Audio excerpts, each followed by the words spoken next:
शुभ संध्या मित्रों।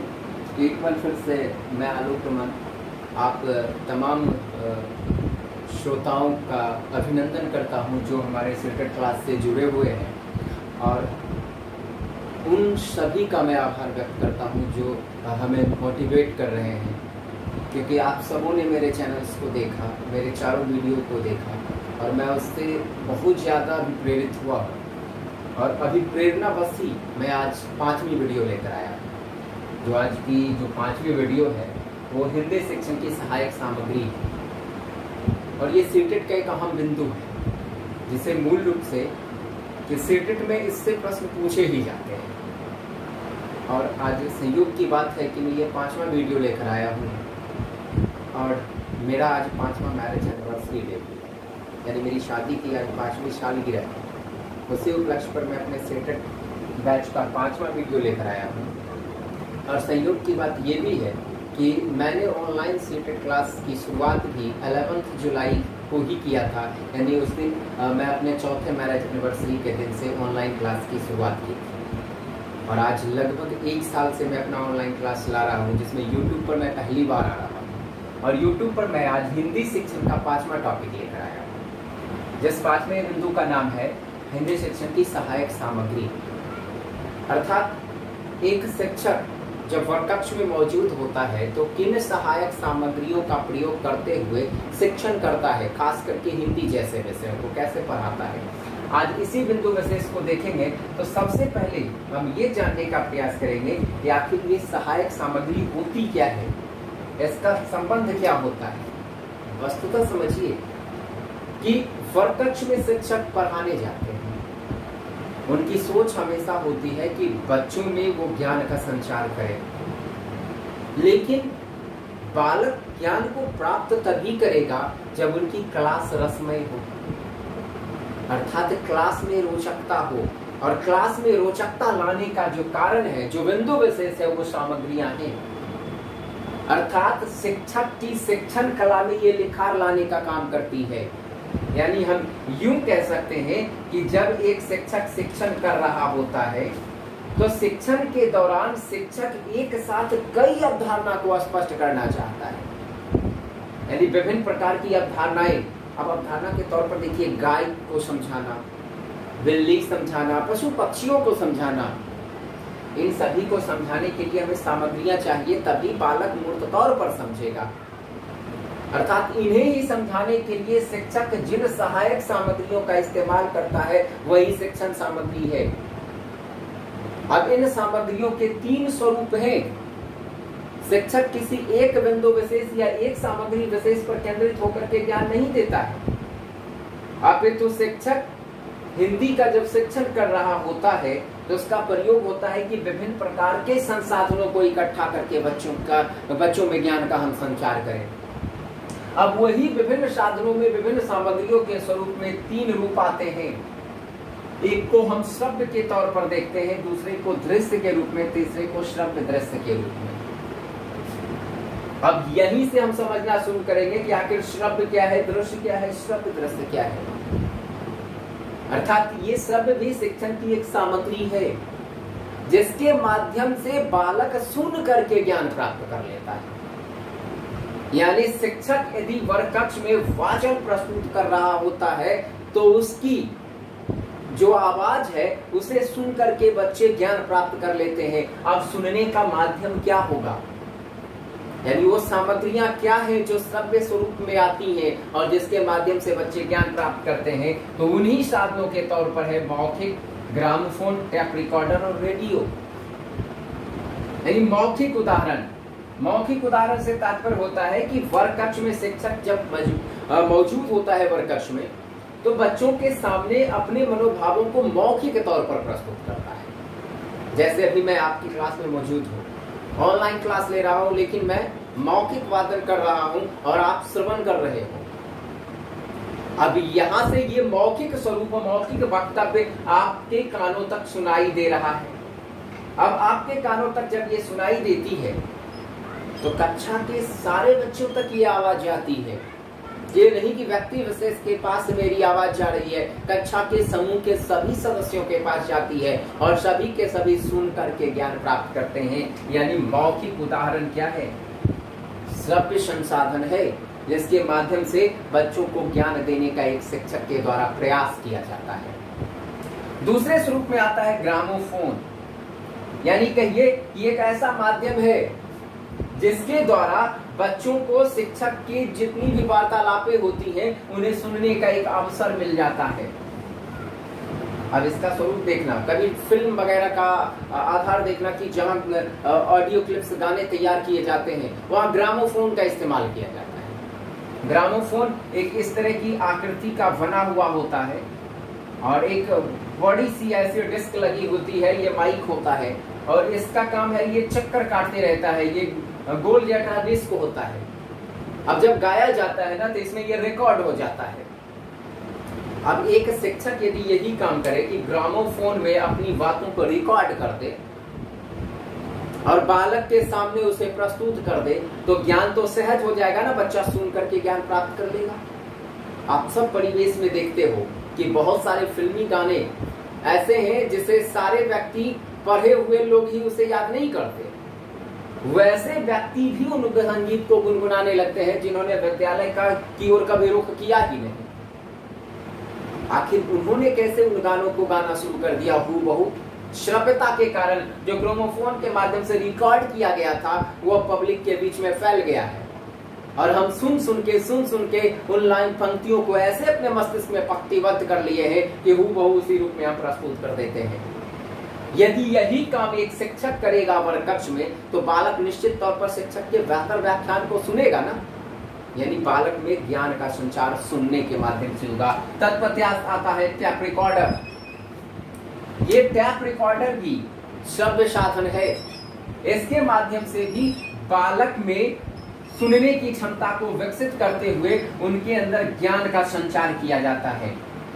और मान लिया जाए कि एक भाषा शिक्षक यदि चाहता है कि बालक की भाषाई संबंधी त्रुटि को दूर कर दे, अब उन त्रुटियों को दूर करने के लिए यदि भाषा शिक्षक कई कठिन शब्दों को टेप में रिकॉर्डेड करते हैं, यानी टेप रिकॉर्डर समझते हैं ना, इस प्रकार की एक टेप होती है, उसमें एक कैसेट्स लगा दी जाती है।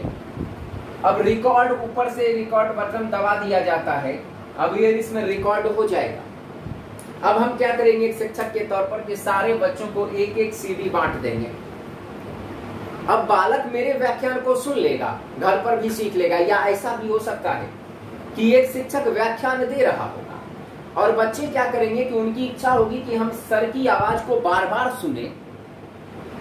यदि आवाज बेहतर लग रही है, उनके द्वारा दिया जा रहा लेक्चर बेहतर हो रहा है, तो वो कोशिश करेंगे कि हम उन्हें रिकॉर्ड कर लें और रिकॉर्ड करने के बाद घर पर भी उसे सुन सकते हैं, तो फिर रिमाइंड होता जाएगा। यानी बालक क्या करेगा, वर्ग कक्ष में मौजूद रहेगा और शिक्षक के द्वारा दिए जा रहे वक्तव्य को वो टेप रिकॉर्डर में रिकॉर्ड कर लेगा। फिर घर जाने के बाद हूबहू उसी रूप में उसे वो कंफर्म रूप से सुन लेगा।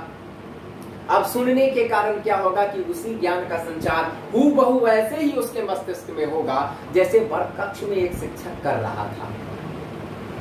अर्थात टैप रिकॉर्डर क्या भूमिका निभाई? बालक में ज्ञान का संचार किया, श्रवण माध्यम बना, अर्थात टैप रिकॉर्डर ने निश्चित तौर पर अपनी अहम भूमिका निभाई ना। ठीक ऐसे ही रेडियो आता है। रेडियो भी एक ऐसा माध्यम है जो सिर्फ सुनाई पड़ता है। अब इसके द्वारा देखिएगा कि विद्यालय में कई बार ऐसे होते हैं कि शिक्षक क्या करते हैं, विभिन्न प्रकार के संदर्भ बिंदु यदि रेडियो पर आने वाले होते हैं तो शिक्षक बच्चों के सामने रेडियो चला देते हैं कि रेडियो पर आज एक इंद्रधनुष के संबंध में प्रसारण होगा, इसलिए सारे बच्चे हॉल में आ जाएं। अब रेडियो बजा दी गई है, बच्चे ज्ञान प्राप्त करने लगे हैं क्योंकि प्रसारण जो हो रहा है प्रसार भारती के द्वारा, या ये कह सकते हैं विभिन्न प्रकार के जो डीडी बिहार वगैरह है इसका भी प्रसारण एफएम रेडियो के थ्रू जो किया जा रहा है, उसके माध्यम से बालक ज्ञान प्राप्त कर लेता है।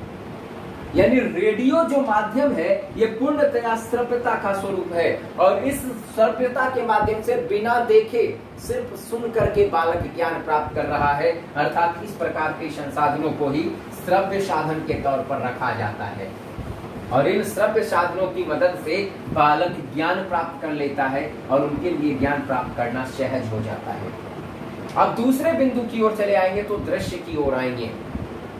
दृश्य एक ऐसा साधन होगा जो सिर्फ दिखाई पड़ेगा, वो बोलेगा नहीं, सिर्फ वो दिखाई पड़ेगा और देखने मात्र से हम उसके भाव को समझ लेंगे।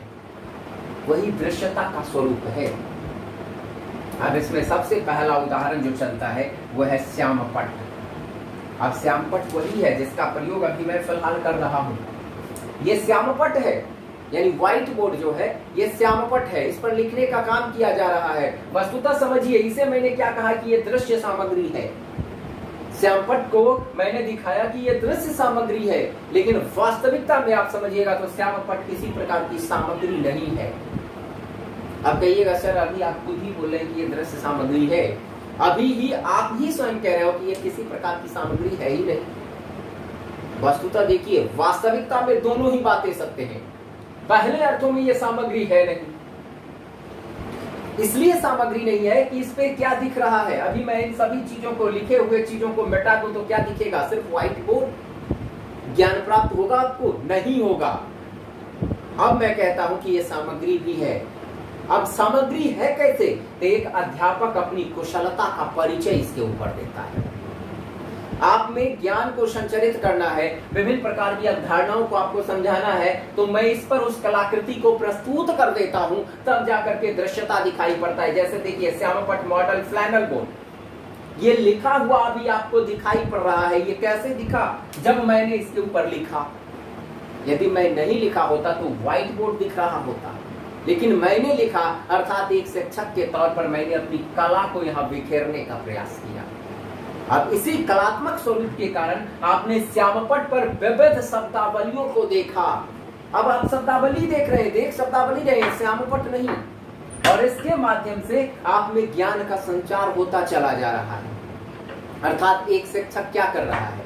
श्यामपट्ट का वास्तविक तौर पर इस्तेमाल कर रहा है, श्यामपट्ट को ऐसा साधन बना दिया है, अर्थात एक सहायक सामग्री के तौर पर श्यामपट्ट को प्रस्तुत कर दिया है। अपनी कला के बल पर इसे दृश्यता दे दिया है। अब इस श्यामपट्ट के स्वरूप को देखिए, ये जो दृश्यता का स्वरूप है ये कोई दृश्य सामग्री है नहीं, वस्तुतः एक शिक्षक अपनी योग्यता का प्रदर्शन करता है। श्यामपट्ट को मूल रूप से शिक्षक का मित्र कहा जाता है। मित्र इसलिए कहा जाता है क्योंकि शिक्षक इसका इस्तेमाल अपनी सहायता के लिए करता है। वस्तुतः समझिए, बालक की सहायता बाद में हो रही है, पहले एक शिक्षक के तौर पर मैं स्वयं की मदद कर रहा हूं, क्योंकि इस पर काम करने के बाद हमें सहूलियत होती है आपको समझाना। इसीलिए आप देखना कि कभी कभी शिक्षक ऐसा करते हैं कि श्यामपट्ट पर कुछ काम नहीं कर रहे होते हैं, सिर्फ यूं ही पेन चला रहे होते हैं, बस तो वो अपने आप को निर्देशित कर रहे होते हैं। इसलिए एक शिक्षक श्यामपट्ट पर ऐसे करते रहते हैं। इसके अलावा श्यामपट्ट की एक अलग और नवीन विशेषता है कि इसे ऐसे जगह पर आप फिट रखो, यानी श्यामपट्ट का इस्तेमाल एक शिक्षक कर रहा है तो कैसे करेगा? तो निश्चित तौर पर इसकी व्यवस्था बेहतर जगह पर होनी चाहिए। अब ऐसे जगह पर इसे स्थापित कर दो जहां से बालक वर्ग कक्ष में मौजूद सारे बालक देख सके। अब इस पर किसी कार्य को किया जाएगा तो सारे बच्चे जहां से देख पाए वहीं इसे स्थापित करना चाहिए, ताकि व्यवस्थित तौर पर प्रत्येक बच्चे इसे देख सके और इसके भावनाओं को समझ सके। और हमेशा एक और ख्याल रखनी चाहिए कि प्रत्येक शिक्षक को प्रयास करनी चाहिए कि हमेशा श्यामपट्ट के लेफ्ट साइड खड़ा रहे। यानी जैसे अभी मुझे आप देख रहे हो ना, मैं बाईं ओर बाएं से दाएं की ओर बढ़ता हूं। हमेशा प्रत्येक अध्यापक को यही प्रयास करनी चाहिए कि जब वो श्यामपट्ट का इस्तेमाल करे तो श्यामपट्ट पर बाएं की ओर, अर्थात यहां से शुरुआत करे और इस ओर बढ़ना शुरू कर दे, अर्थात बाएं से दाहिने की ओर चले। और साथ ही श्यामपट्ट का जब प्रयोग करे शिक्षक तो निश्चित तौर पर स्पष्ट ग्राफ बनाए, रेखा चित्र खींचे, मानचित्र बनाए, या विभिन्न प्रकार के गृह कार्य बच्चों को देना हो तो निश्चित तौर पर श्यामपट्ट का इस्तेमाल करना चाहिए।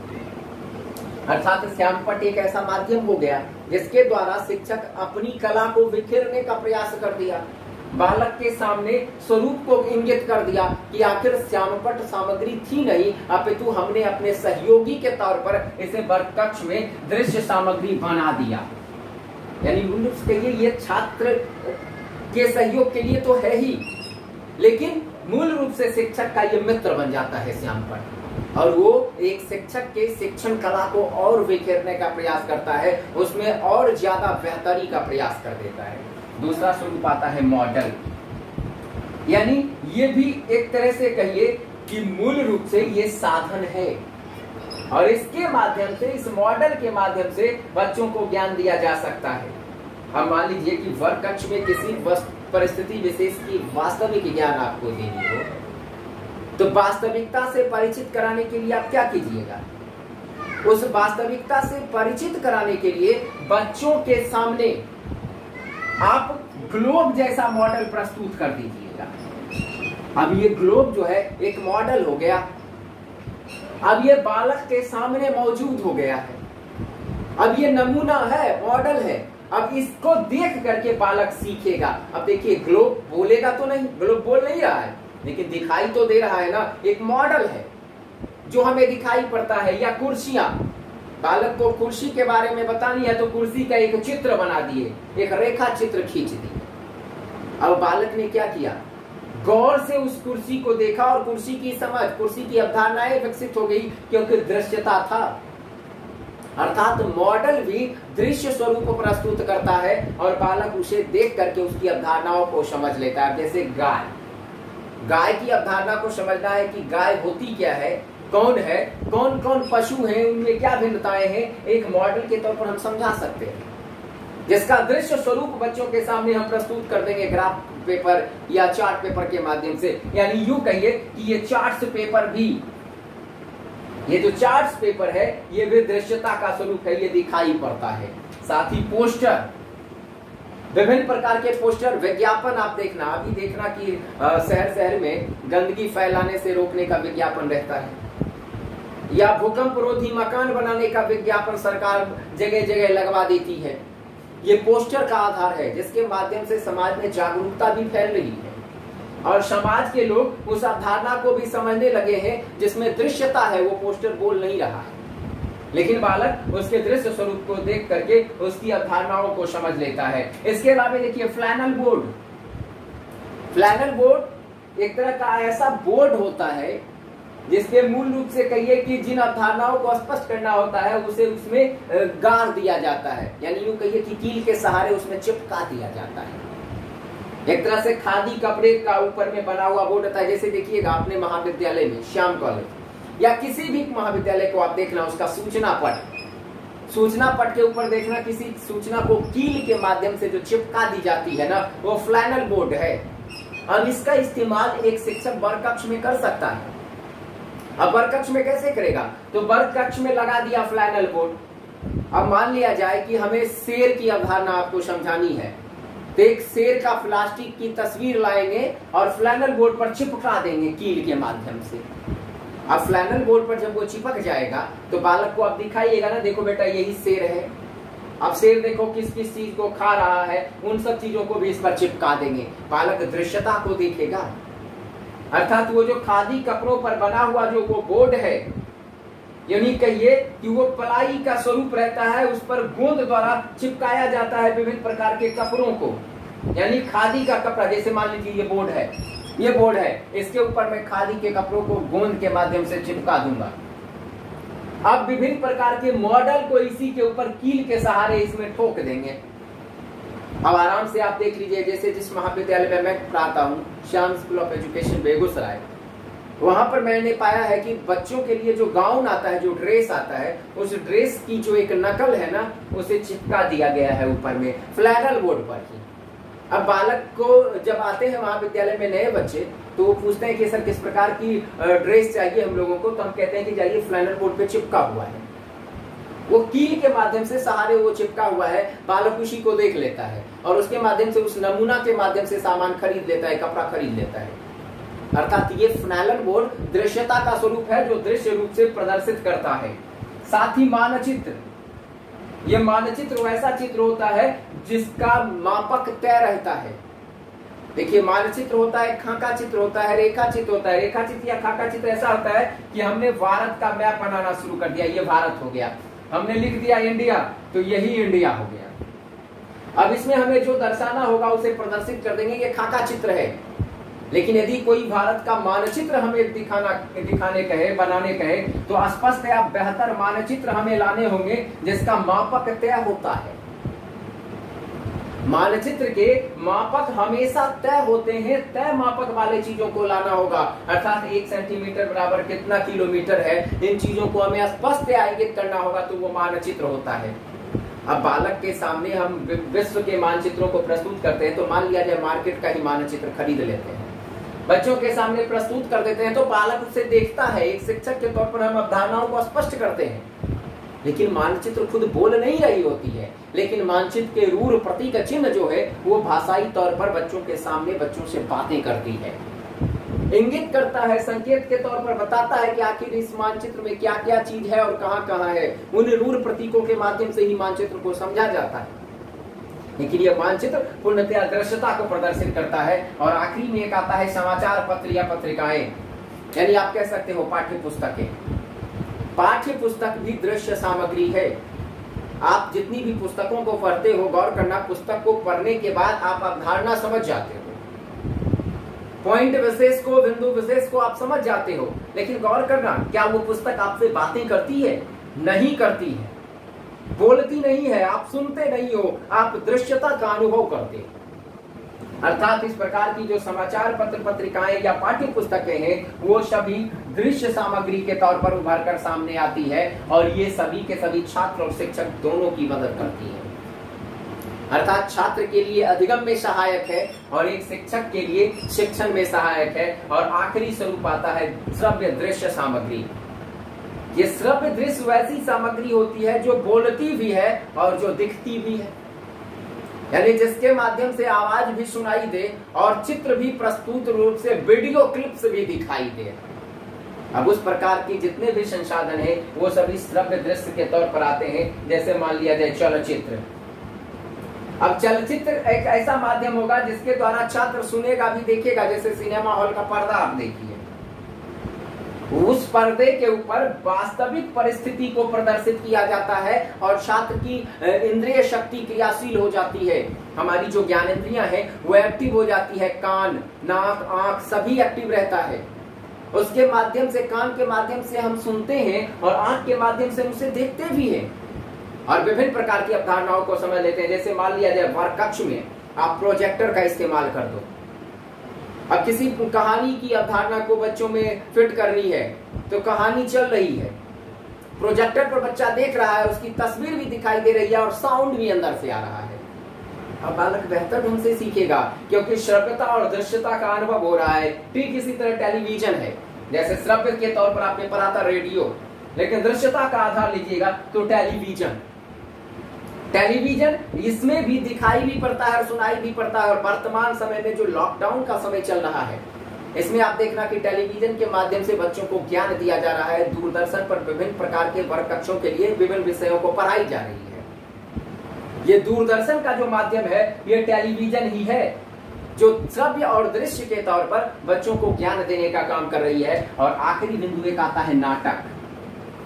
नाटक के माध्यम से भी अवधारणाएं स्पष्ट की जाती हैं। जैसे देखिए रानी लक्ष्मीबाई। लक्ष्मीबाई की कहानियां हम बच्चों को किताबों के माध्यम से, पाठ्य पुस्तकों के माध्यम से और उनमें वर्णित गद्यांश और पद्यांश के माध्यम से हम विकसित करते हैं बच्चों में। लेकिन इसकी अवधारणा को और यदि आप बेहतर करना चाहो तो बच्चों के सामने रानी लक्ष्मीबाई से संबंधित नाटक प्रस्तुतिकरण करवा दो। आप देखिए बच्चे बेहतर ढंग से लक्ष्मीबाई के चरित्र को समझ लेंगे, यानी रूप चित्रण बेहतर होगा। बालक उनसे अवगत हो जाएंगे कि वाकई में रानी लक्ष्मीबाई कैसी थी और इस नाटक के स्वरूप में बोला भी जा रहा है और सुना भी जा रहा है। अर्थात श्रव्य दृश्य का जो आधार है वो इसी रूप में इंगित हो रहा है कि हिंदी शिक्षण की सहायक सामग्री में श्रव्य सामग्री, दृश्य सामग्री और श्रव्य दृश्य सामग्री भिन्न भिन्न रूपों में अपने अस्तित्व को बनाए हुए है और बालक में विभिन्न रूपों में ज्ञान को भंडारित कर रहा है, साथ ही शिक्षक की भी सहायता कर रहा है। एक अभिन्न अंग बना हुआ है शिक्षक के शिक्षण की परिस्थितियों में। अब हम इसी बिंदु को आगे बढ़ाएंगे तो शिक्षण सामग्री का महत्व आता है कि ये जो विभिन्न प्रकार की सामग्रियां हैं जिसके माध्यम से बच्चों को हम ज्ञान दे रहे हैं, ये महत्वपूर्ण क्यों है। इसके क्या महत्व है? तो सबसे पहला महत्व आपको दिखेगा कि एक शिक्षक के शिक्षण को प्रभावशाली बनाता है। अर्थात शिक्षक के तौर पर आप शिक्षण कर रहे हो तो आपकी शिक्षण कला में ये निखार लाएगा, शिक्षण को प्रभावशाली बनाएगा। साथ ही शिक्षण तो प्रभावशाली होगी ही, इस शिक्षण की प्रभावशीलता के अलावे बालक में ज्ञान अस्थायित्व को प्राप्त करेगा। यानी यूं कहिए कि हम नॉर्मल अभी लेक्चर देते हुए आपको ज्ञान देते जाए, लेकिन प्राथमिक कक्षा के बच्चे आप होते तो क्या इस प्रकार के लेक्चर से आप समझते? नहीं समझते। मूर्त स्वरूप हमें आपको दिखाना होता, उसी मूर्तता को स्पष्ट करती है ये विभिन्न प्रकार की सामग्रियां। अर्थात उस मूर्तता के कारण ज्ञान अस्थायित्व को प्राप्त करेगा। यानी हमारा शिक्षण एक शिक्षक के तौर पर जब हम शिक्षण करेंगे तो इंटरेस्टेड हो जाएगा, प्रभावशाली रहेगा, बालक पर हमारी एक अलग छाप छूटेगी। साथ ही शिक्षण प्रभावशाली तो होगा ही होगा, शिक्षण के साथ साथ बालक में प्राप्त ज्ञान अस्थायित्व को प्राप्त कर लेगा, अर्थात ज्ञान अस्थायी होगा।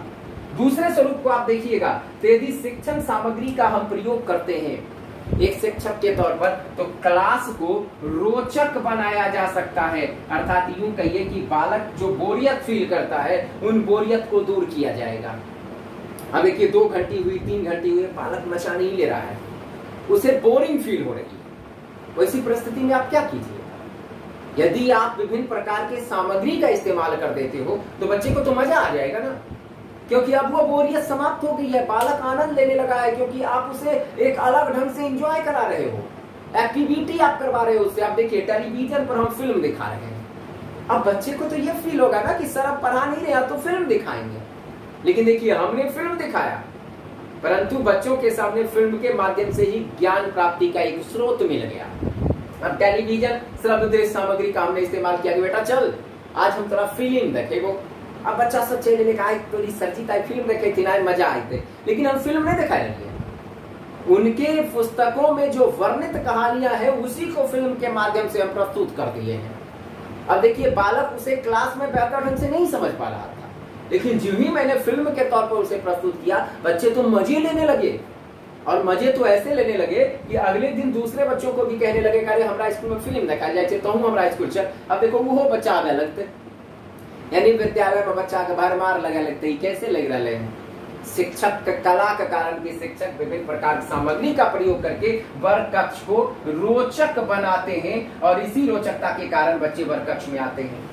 अब इससे देखिए एक और फायदा क्या मिलेगा, अब जब रोचक बन जाएगा क्लास तो जटिल से जटिल तथ्यों को भी यदि आप पढ़ाओगे ना तो समझना आसान हो जाएगा। अब देखो भारी चीज पढ़वे रही है तो बच्चा नहीं पढ़ पावे रहे, ठीक से ओकरा मजा नहीं आवे रहे, बोरिंग हो रहे, हार्ड चीज समझ भी नहीं पावे रहे। लेकिन जब ओकरा मजा दे दिलिए ना, अब ओकरा मोन लगे लगले पढ़े में, तो आप देखो स्वाभाविक है कितना भी जटिल चीज आप दीजिएगा ना सहजता से वो ग्रहण कर लेगा।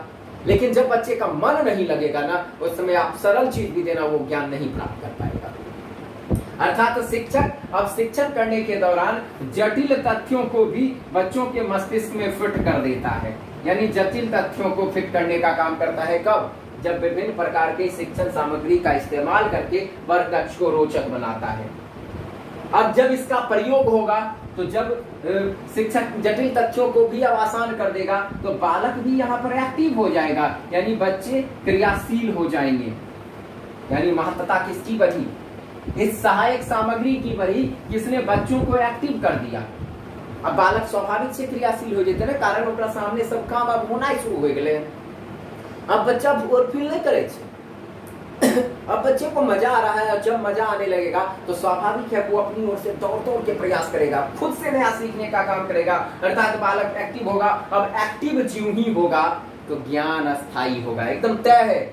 आप जब एक्टिव होकर किसी काम को कीजिएगा ना तो गौर करना आप जल्दी सीख जाइएगा, और खुद से यदि काम करके सीखते हैं तो सीखा हुआ चीज कभी नहीं भूलिएगा। यानी कि ज्ञान अस्थायित्व को प्राप्त कर लेगा। ये अस्थायित्व को कब प्राप्त करता है? जब आपकी क्रियाशीलता बढ़ती है। अब आपकी क्रियाशीलता बढ़ेगी तो अस्थायित्व क्यों हुआ? क्योंकि आपकी ज्ञानेंद्रिय क्रियाशील हो गई। यानी छठा बिंदु क्या दिखेगा? छठे बिंदु के तौर पर दिखता है कि इन सहायक सामग्री के बल पर ही ज्ञानेंद्रियां क्रियाशील होती है, अर्थात हमारी ज्ञानेंद्रियां जो 5 ज्ञानेंद्रियां हैं ये मजबूत हो जाएंगी, ये एक्टिव हो जाएंगी। अब ये अपना काम करना शुरू कर देगी, यानी कान, आंख। अब देखो सुने वाला कोई चीज दलिए कान चल रहे, देखे वाला दलिए आंख चल रहे, लेकिन एक ही चीज दोनों दलिए कान आंख दोनों चल रहे ना, अर्थात दोनों के दोनों क्रियाशील हो गया, यानी उसमें भी एक्टिवेटता आ गई। अब इससे बच्चे क्या होंगे? जिज्ञासु। अब स्वाभाविक से देखो की करिए और कहानी के तौर पर कि बच्चा जब देखल गए तो घर गए तो अगलो बच्चा कह के गए हमरा स्कूल चलल कर कथी ल तो हमरा स्कूल में सरजी तो फिल्म देखबै छथिन। अब बच्चों से लग भाई एक स्कूल में कैसन मास्टर साहब छथिन फिल्म देखबै छथिन, हम जाइ छी तो हमरा डंडा मारै छथिन। अब कहते हे रे हमहू कल चलियो तोरा स्कूल, हाँ चली ने खूब फिल्म देखबै छथिन मजा आवे छे। दोसर दिन बच्चा आइले देखल कै सही में हो कि आलोक सर जी क्लास में फिल्म देखबै छथिन हमरा स्कूल में डंडा पड़े छे। अब बच्चा के लगे नहीं अजय पढ़े के चाहिए। अब देखो बच्चा पढ़े ले हम इंटरेस्ट बढ़ेलिए, हमार शिक्षक प्रभावशाली होले, अब हमर नाम भी होते कि फलना सर जी फिल्म देखबै छथिन। माता पिता पूछलिन कि सर जी अहाँ की पढ़ेलिए, हम कहबै तनी बच्चा से पूछिए तो बच्चा कहबै बेटा बोलते खरगोश की कहानी, खरगोश क्या किया था? तो सर जी खरगोश ना एक जगह बैठ गया था और ये जो कछुआ था कछुआ उससे तेज दौड़ के निकल गया। अब बताओ कि कछुआ खरगोश किया आगा गए बेटा बता तुम आकर। मम्मी ऐसा हमरा सीख मिल रहा है कि हमें कतबो तेज रही है लेकिन आलसी नहीं बने के चाहिए। बेटा अपने सीख लगे कि नहीं, अपने की फालतू कहिए कि सर जी यहाँ फिल्म देखे, फिल्म नहीं देखे हम ज्ञान देलिए ई पढ़े के छै कि नहीं बच्चा के देखियो किताब। अब माता पिता भी सोचती अरे तोरी सर जी ठीक है कहलखिन तो पढ़े वाला है, यानी हमार बच्चा के पढ़ेलखिन सर जी। अब बच्चा के गार्जियन भी बेचते नहीं जो है तोरा मोनो लगे छो पढ़ाई भी करे छो ज्ञान भी मिलल कि यार बच्चा हो जेते, यानी शिक्षण प्रभावशाली रहा कि नहीं। एक शिक्षक के तौर पर हमारी शिक्षण प्रभावशाली रही और बालक सीखने के लिए उत्सुक हो गया कि कल से बच्चा खुद ही विद्यालय दौड़ेगा, रपाटा मारेगा, भागेगा नहीं। क्यों नहीं भागेगा? क्योंकि श्रव्यता, दृश्यता, दृश्य श्रव्य विभिन्न प्रकार की सामग्री का प्रयोग करके अवधारणाओं को स्पष्ट किया जा रहा है, जिससे बालक में आत्मनिर्भरता आ रही है। अब बालक स्वयं आत्मनिर्भर हो रहा है, वो सीखने के लिए अब तत्पर हो गया है, कुछ दिनों के बाद खुद ही सीखना शुरू कर दिया। अब स्टार्टिंग में ललक लगाना है। याद करो अपने यहाँ भारत में चाय लोग नहीं पीते थे, लेकिन जब अंग्रेज यहाँ हिंदुस्तान आए तो हम लोगों में चाय की लत डाल दी, फ्री चाय पिला करके। आज घर प्रत्येक घर का एक एक सदस्य चाय पी रहा है, मैं नहीं पीता हूँ, मेरे घर में कोई नहीं पीता है, लेकिन अमूमन ऐसा है कि हिंदुस्तान के प्रत्येक घर में चाय पी जा रही है। इसके अलावा आप शराब के बारे में जानते हो, पहले हिंदुस्तान के लोग इस प्रकार के विदेशी शराब नहीं पीते थे, लेकिन जब अंग्रेज यहाँ आए तो व्यापार करने के दौर में उन्होंने शराब को फ्री में बांटना शुरू कर दिया। भारतीय इतने अब उत्सुक होने लगे कि फ्री के कारण बाद में पैसे देकर खरीदना शुरू कर दिया। अभी तो देखिए 1000 रुपए का एक बोतल पीते हैं। 1000 रुपए एक दिन की कमाई नहीं है गांव के लोगों की, लेकिन एक दिन में 1000 की बोतली पी जाते हैं। उत्सुकता हुई ना, यही उत्सुकता बच्चों के साथ भी हो जाती है कि वर्ग कक्ष में बालक जब पढ़ रहा होता है और शिक्षक शुरुआती समय में यदि उसे फिल्म दिखा के ही पढ़ाना शुरू कर दे तो धीरे धीरे तो विद्यालय में रुकना शुरू कर देगा ना। और एक समय ऐसा आएगा कि आप फिल्म नहीं भी दिखाइएगा ना तो मूर्त तौर पर अब वो अमूर्त रूप से समझ लेगा। यानी एक शिक्षक की ये कला होनी चाहिए कि बालक को विद्यालय में रोके, उसमें आत्मनिर्भरता लाए। यानी आत्मनिर्भरता कैसे आएगी? तो शुरुआती समय में हम प्रश्रय देंगे, ज्ञानेंद्रियों को विकसित करेंगे तो उसकी उत्सुकता बढ़ेगी। आखिर में हम आत्मनिर्भरता की ओर बढ़ेंगे, उस उत्सुकता को स्वतः ही हम छोड़ना शुरू कर देंगे। अब बालक क्रियाशील हो गया, खुद ही आत्मनिर्भर हो जाएगा, आपको सीखने के लिए स्वतः ही लालायित रहेगा। अर्थात इन रूपों में हमें दिखाई पड़ता है कि विभिन्न प्रकार की जो सहायक सामग्री है ये अपने आप में महत्वपूर्ण है और शिक्षक और छात्र दोनों के लिए उपयोगी है। अब आता है कि इन सहायक सामग्री का प्रयोग जो किया जा रहा है, इस प्रयोग के उद्देश्य क्या है? यानी अभी तक हमें महत्व दिखाई पड़ा, अब बिंदु आता है कि आखिर इसका उद्देश्य क्या है। अब उद्देश्य भी देखिए महत्व से ही संबंध रखेगा। सबसे पहला स्वरूप एक्टिव रखना है, किसको? छात्र को। यानी एक शिक्षक यदि वर्ग कक्ष में सहायक सामग्री का इस्तेमाल करता है तो निश्चित तौर पर उद्देश्य है छात्र की सक्रियता बढ़ाना।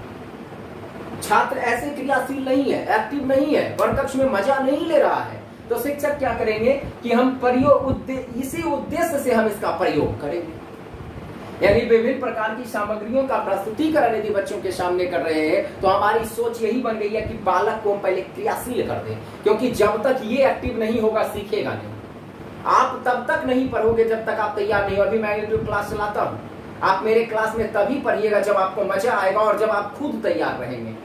अर्थात एक शिक्षक बालक को एक्टिव करने के लिए सहायक सामग्री का प्रस्तुतिकरण कर देता है ताकि बच्चा तैयार रहे, साथ ही मूर्त रूप से ज्ञान देने के लिए। अब उद्देश्य ये भी है कि एक प्राथमिक कक्षा का बच्चा अमूर्त तौर पर तो अवधारणा को जल्दी समझेगा नहीं, तो क्या किया जाए, तो मूर्त रूप प्रस्तुत कर दो ना, पहले मूर्त दे दो अर्थात सामग्री दे दो। अब कुर्सी के बारे में बतावे तो कुर्सी के फोटो दिखाई देवे, बढ़िया समझते ना, छोटका बच्चा अनार देखबे छियै तो अभी लिखे छियै, अनार भी देखाबे छियै, अनार लिखबो करे छियै, यानी मूर्त स्वरूप देना, जिससे कि बालक फिर भविष्य में अमूर्तता की ओर बढ़ सके। अर्थात मूर्त से अमूर्त रूप में ज्ञान देने के लिए हमें सहायक सामग्री का इस्तेमाल करना चाहिए। छात्र की रुचि इसके प्रति जगे, अर्थात रुचि बढ़ाने के लिए सहायक सामग्री का एक और उद्देश्य बन गया है कि बालक को क्रियाशील कर दिए। अब इंटरेस्टेड भी तो बनाना है कक्षा को। आपकी कक्षा में बच्चा क्यों पढ़े, जब आपका कक्षा रोचक ही नहीं होगा तो क्यों पढ़ेगा। अब रोचकता कैसे बढ़ेगी, सामग्री के इस्तेमाल से। यानी एक शिक्षक यदि विभिन्न प्रकार की सहायक सामग्रियों का इस्तेमाल करेगा तो निश्चित तौर पर कक्षा की रोचकता बढ़ जाएगी। अब कक्षा की रोचकता बढ़ेगी तो बालक मजे लेगा पढ़ने में, क्योंकि विभिन्न प्रकार की ज्ञानेंद्रियां भी उसकी क्रियाशील हो गई है। अब कितने भी कठिन विषय क्यों ना हो, उसे सरल बनाया जा सकता है। यानी कठिन विषयों को सरल बनाने हेतु शिक्षण सामग्री का प्रयोग करना चाहिए। अब इसका यहाँ भी उद्देश्य बन गया कि कई बिंदु विशेष, कई प्रकरण ऐसे हैं जो काफी जटिल होते हैं। अब उसे कैसे हम बच्चों में फिट करें, तो निश्चित तौर पर हमें विभिन्न प्रकार की सामग्रियों का प्रस्तुतिकरण करना होगा। और सामग्री विशेष को यदि प्रस्तुत करेंगे तो कठिन बिंदु भी आसान हो जाएगा और बच्चे आसानी से उसे सीख लेंगे। तत्पश्चात एक और स्वरूप आ जाता है कि एक शिक्षक ये भी प्रयास करता है कि यदि हम विभिन्न प्रकार की सामग्रियों का प्रयोग करेंगे तो इन सामग्रियों की प्रयोग की कला भी बच्चे सीख लेंगे। यानी देखिए, आप वर्गकक्ष में सामग्री प्रस्तुत करते हो ना, तो कैसे कैसे उसका प्रस्तुतिकरण वर्गकक्ष में करके अवधारणा स्पष्ट करते हो, बालक ये भी सीखेगा। कल की तारीख में वही बालक अपने से कम उम्र के बच्चों को ज्ञान देने जाएगा उसी टॉपिक को, तो सामग्री प्रस्तुतिकरण की कला से वो अवगत होगा। अर्थात सामग्री का प्रयोग इसलिए भी किया जाता है ताकि बालक उसके प्रयोग से अवगत हो जाए कि उसका प्रयोग कैसे किया जाता है। अब एक और बिंदु इसमें जुड़ता है कि इन सामग्रियों का प्रयोग एक शिक्षक के तौर पर आप करते हो तो निश्चित तौर पर सावधानियां तो बरतनी होगी। अब कुछ बातों का ख्याल आपको रखना होगा, नहीं तो गड़बड़ियां पैदा हो जाएगी। यानी सामग्रियां कैसे प्रस्तुत करें, वर्गकक्ष में जब हम एक शिक्षक के तौर पर मौजूद रहेंगे तो इसका इस्तेमाल कैसे करें, तो पहला स्वरूप होना चाहिए कि परिस्थिति देखकर प्रयोग कीजिए कि परिस्थितियां कैसी है। वर्गकक्ष की परिस्थिति अनुकूल होनी चाहिए, बालक सीखने के लिए एक्टिव होना चाहिए, नहीं तो आपकी सामग्री प्रस्तुतिकरण व्यर्थ चली जाएगी। तो वो समय का वातावरण देखिए कि कितना बेहतर है, बालक अभी सीख सकता है कि नहीं। यानी परिस्थिति को भांपते हुए ही शिक्षक को वर्गकक्ष में सामग्रियों का इस्तेमाल करना चाहिए, यानी परिस्थितियों के अनुरूप। दूसरे बिंदु विशेष को लेंगे तो सावधानी के तौर पर हमें ये भी देखना होगा कि जब वर्गकक्ष में हम सामग्री का प्रयोग करें एक शिक्षक के तौर पर तो पूरी तैयारी के साथ जाए। ये नहीं कि हमारी अधूरी तैयारी है जिसके कारण हम काम ही उलट पुलट कर देंगे। अर्थात शिक्षक के तौर पर आप सामग्री प्रस्तुत करने जाओगे वर्गकक्ष में तो आपका प्रयास होना चाहिए कि सामग्री हम जब प्रस्तुत करेंगे तो उसकी तैयारी हमारी पहले से बेहतर होनी चाहिए कि कब किस सामग्री को प्रस्तुत करना है, टॉपिक को कहां समाप्त करना है और कहां से सामग्री के माध्यम से उसी प्रकरण को समझाना है, अवधारणाओं को स्पष्ट करना है, इसका ख्याल रखना होगा। अर्थात सामग्री का प्रयोग हेतु पूर्ण रूप से तैयार होना होगा, पूर्ण तैयारी के साथ ही वर्गकक्ष में पहुंचना होगा, पूर्ण तैयारी के साथ। तीसरे बिंदु को जब लेंगे तब आएगा कि सामग्री के प्रयोग में कभी भी शीघ्रता न की जाए। यानी ये नहीं कि सामग्री आप प्रयोग करे लगो हर बार में तो प्रयोग करे लगो, गड़बड़ भेजी तो। अब मान लो कि ग्लोबे चलबे छै, पश्चिम से पूर्व पृथ्वी को घुमा के देखबे रहे, पूरब से पश्चिम ग्लोब घुमबे लगो, गड़बड़ हो जैते कि नहीं। यानी हर बार में गड़बड़ होते, वही परिस्थिति में नकारात्मक प्रभाव तोरा ऊपर बच्चा पड़ते। यानी बच्चे आपके बारे में भ्रांतियां पैदा कर लेंगे, उन्हें ये लगेगा कि गुरुजी को तो खुद नहीं आता है, हमें क्या सिखाएंगे। इसलिए इस शीघ्रता से आपको बचना होगा, अर्थात सामग्री प्रयोग के दौरान शीघ्रता नहीं करनी होगी। उस समय आपको धैर्य रखना होगा, शीघ्रता नहीं करनी है। एक शिक्षक के तौर पर हमें धैर्य रखना होगा, तभी बेहतर ढंग से हम प्रस्तुत कर सकते हैं। साथ ही ये भी आप ध्यान रखना कि छात्र का आयु स्तर क्या है, छात्र का आयु स्तर क्या है और उसकी मानसिक क्षमता क्या है, यानी मानसिक स्तर क्या है, इसके अनुरूप ही सामग्री प्रस्तुत करें। अब देखो, कम उम्र का बच्चा चाहिए पहला दूसरा का, अब पहला दूसरा का बच्चा का ग्लोब डायरेक्ट चले नहीं सिखेबे, नहीं समझता है। हमें देखना होगा कि किस उम्र के बच्चे हैं और उनके सामने कैसी सामग्रियां प्रस्तुत की जाएं। अब छोटका बच्चा जानवर वगैरह का धारणा के ज्यादा समझे पहले तत्पर रहे थे, हम ओकरा अनुसार ही सामग्री प्रस्तुत करबे, अर्थात आयु का भी ख्याल रखेंगे, मानसिक स्तर का भी ख्याल रखेंगे, और ये काम एक शिक्षक ही करेंगे। और आखिरी में एक और बिंदु विशेष है कि एक शिक्षक को चाहिए कि जब सामग्री प्रस्तुत करने वर्ग कक्ष में जाए तो उस पर खुद ही पहले वो अभ्यास कर, यानी जिन सामग्रियों को, जिन प्रकरणों में सामग्रियों को आप प्रस्तुत करेंगे उस पर अभ्यास कार्य आप पहले से कर लो, ताकि वर्ग कक्ष में जब आप उसे प्रस्तुत करो तो आपसे गलतियां ना हो, क्योंकि आपकी एक एक गलती और एक एक सकारात्मक कार्यों पर बच्चों की नजर पड़ेगी, और गलत आप करते हैं तो बच्चे में भ्रांतियां पैदा हो जाएगी, भ्रम पैदा हो जाएगा आपके प्रति। इसलिए एक शिक्षक के तौर पर आपका प्रयास होना चाहिए कि हम वैसे समुचित तौर पर सामग्री का इस्तेमाल करें कि बालक में सकारात्मक स्वरूप ही विकसित हो। इसके लिए हमें पूर्व से बेहतर तैयारी के साथ और खुद ही अभ्यास करने के बाद ही वर्ग कक्ष में प्रस्तुत करनी चाहिए। अब एक और इसमें लास्ट बिंदु एक जुड़ता है बाल साहित्य, और इससे प्रश्न कई बार सीटेट में पूछ चुका है बाल साहित्य। अब इसे हम पहले ये समझेंगे कि बाल साहित्य आखिर क्या है। मूल रूप से समझिए कि ये एक वैसा साहित्य है जिसमें किस्से और कहानियों के माध्यम से बालक का मनोरंजन करते हुए बच्चों को वास्तविक संसार से परिचित कराया जाता है। यानी विभिन्न प्रकार के किस्से कहानियों के माध्यम से बालक का मनोरंजन करते हुए बालक को वास्तविक संसार से जोड़ा जाता है, वही बाल साहित्य है। और एकदम से प्राथमिक कक्षा के बच्चों को बाल साहित्य के माध्यम से ही ज्ञान दिया जाता है। इसके माध्यम से बालक को बाह्य जीवन से परिचित कराया जाता है, बालक का मनोरंजन कराया जाता है, ताकि बालक वर्ग कक्ष में उबे भी नहीं और बेहतर ढंग से वो ज्ञान भी प्राप्त करता रहे। और ये भाषा शिक्षण में सामग्री के रूप में प्रयुक्त होता है। अब इससे फायदा क्या है कि शब्द भंडार बच्चों का बढ़ेगा। बाल साहित्य के माध्यम से विभिन्न प्रकार की किस्से कहानियां जब सुनाई जाएगी तो बालक में शब्द भंडार बढ़ेंगे, अर्थात विभिन्न प्रकार के शब्दों को बच्चा सुनेगा तो शब्द भंडार विकसित होगा। भाषा के जो विविध स्वरूप हैं, विविध परिदृश्य हैं, उनको बच्चा समझेगा, भाषाई परिदृश्यों को समझेगा। अर्थात ये कब होगा? जब बाल साहित्यों का प्रस्तुतिकरण वर्ग कक्ष में किया जाएगा। तत्पश्चात बालक में कल्पना शक्ति का भी विकास होगा। अब बालक विभिन्न प्रकार की कहानियों को सुनेगा तो उसके मन में कई प्रश्न उपजेंगे, उस पर वो तर्क करेगा, वो सोचेगा कि ऐसा क्यों हो रहा है। अब जैसे देखो, बच्चा के कहानी सुबह कहानी सुनेला के बाद पूछ देता ना कि चंदा मामा सर जी आवे छथिन की, सूरज भगवान घूम घूम को ने जाए छथिन की।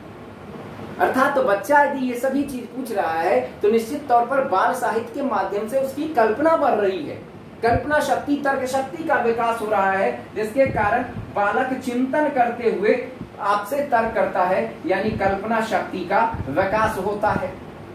साथ ही अधिगम आसान हो जाता है। अधिगम आसान किस लिए होता है? क्योंकि जब कहानियां आप सुनाते हो ना तो बच्चे मजे लेना शुरू कर देता है, उसे आनंद आने लगता है, उसे लगता है कि वो जीवन का सब कुछ पाना शुरू कर दिया है और विद्यालय उसे रसमयी जीवन का स्वरूप विद्यालय लगने लगता है।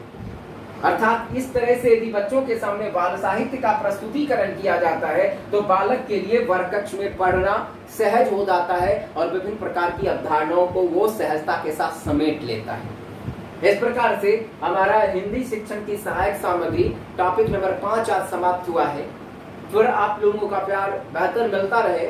वैसे अभी आप लोगों का बहुत ही बेहतर प्यार मिला है कि मैं देख रहा हूं कि मेरे वीडियोज को अधिक से अधिक लोगों ने व्यूज किया है, बहुत ज्यादा लोगों ने देखा है, तो इससे ज्यादा मोटिवेट होता हूं क्योंकि अभी प्रेरणा बढ़ती है कि हाँ बच्चे मेरे वीडियो को देख रहे हैं, और इसे देखने से निश्चित तौर पर आप सफल होइएगा, सीटेट में आपको फायदा मिलेगा।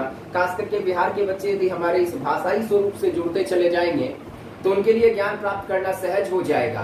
तो आप सब बने रहिएगा, आगे भी मैं इस तरह के वीडियोस लाते रहूंगा और YouTube पर धीरे धीरे संपूर्ण क्लास में लेकर के आऊंगा। तो आप सबसे मैं एक निवेदन भी करूंगा कि मेरे इस चैनल को आप सबने यदि सब्सक्राइब नहीं किया है तो निश्चित तौर पर इसे सब्सक्राइब कर लें, और एक घंटे वाला बटन होगा उसे ऑल कर दीजिएगा, ताकि मैं कोई भी वीडियो लाऊं तो वो आपको नोटिफिकेशन के तौर पर मिल जाया करे। और अधिक से अधिक इसे शेयर कीजिए, ताकि आप ही नहीं अन्य बच्चों को भी फायदा मिले, वो भी इसे देखें और अधिक से अधिक लोग इस चैनल को सब्सक्राइब करें, ताकि अधिक से अधिक लोगों को फायदा मिल सके। साथ ही यदि आपको मेरा ये वीडियो बेहतर लगे, क्लास अच्छा लगे, तो आप कमेंट्स जरूर कीजिएगा, आप अपनी प्रतिक्रिया जरूर दीजिएगा, और मेरे इस वीडियो को आप लाइक भी करना और शेयर तो आप निश्चित कीजिएगा, ताकि आपके साथ साथ अन्य बच्चे भी इसका फायदा ले सके। तो आज भर के लिए यही रहने दीजिएगा, नेक्स्ट डे मैं अगली टॉपिक को लेकर के आऊंगा कल की क्लास में। आज के लिए बस इतना ही, और फिर अगली वीडियो की प्रतीक्षा आप कीजिएगा। निश्चित तौर पर मैं एक बेहतर वीडियो लेकर के आऊंगा, ताकि सीटेट में एक अहम बिंदु के तौर पर अगली कड़ी को मैं जोड़ने का काम करूं, जो आपके भविष्य को निर्धारित करे। आज भर के लिए इतना ही, धन्यवाद।